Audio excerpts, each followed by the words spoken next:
is just a look at the physical work that I did for Designer as Activist, my sketchbook, so how I worked through that. I use this as a space to kind of make notes, plan presentations, brainstorm, for example, like timetabling, so figuring out how much time I had to do stuff. And it really helps me to figure out what is actually like an achievable thing to do for this project. Came up with a lot of ideas. So I had this idea, two main ideas, with this idea for a booklet that would be a session I could run about identity and understanding identity. And then the second one was this card game that was based on Black identity. I did actually choose to go with the card game in the end, but I did a lot of experimenting with that initial idea of the booklet and the session. So you can see here, I started to test ideas for teaching a session. The final outcome looks like this, which was the booklet that I was planning to create with the students. So each of them would have done work like this, written phrases, made photographs, scanned them, duplicated them, self-portraits with different timings, that kind of thing, to create like an identity portfolio. Those images then would have been scanned in the risograph machine, and we could produce a booklet as a group. In that session, obviously, I would talk about identity and how we see ourselves. These are just some of the images that I scanned using just a normal photocopier, and then testing them ideas for the booklet and how that would come across as like a final outcome.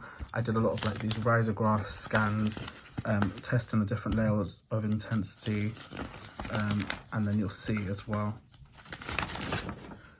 using things like layers to build that up.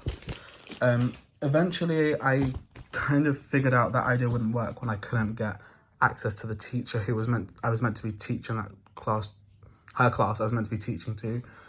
So I came up with this idea of a card game that would challenge these ideas that we have of stereotypes of Black youth in Britain. So obviously just like these plans for this idea, came up with the name Black Chat, which was about like the Black ethnicity and having a chat.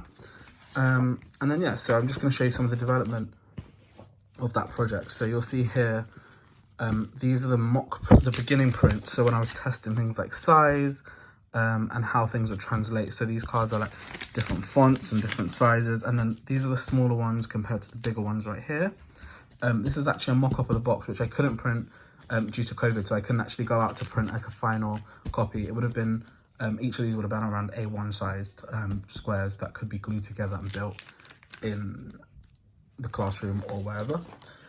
Testing paper quality and paper type. So you'll see this like a grainy texture, a little bit thicker, and then a thinner paper. So this was just to ensure that all of the work could translate, because obviously this was a project that could be affordable for all, so it could translate onto like a thinner paper and then onto a thicker one. And then just testing different types of papers for the actual final outcome card. So this would be like the professional outcome, one that you could purchase, and then you've got the tests for things that were just like, you know, you could print from a school computer, and the ones you could buy. So there's just different paper types, kind of glossy. And then the final card game, this is the only actual part that I got to build, because I'd done this before COVID. And you'll see like you've got the cards inside, so there's like 36 cards in total, and they're on a glossy textured paper to stop them from getting an oil build up from being handled. And yeah, and you've got the booklet in there as well, which is all documented in the process book in the glossy paper. And then I've also got some printouts of the worksheets, but these again are viewable in and on the process book.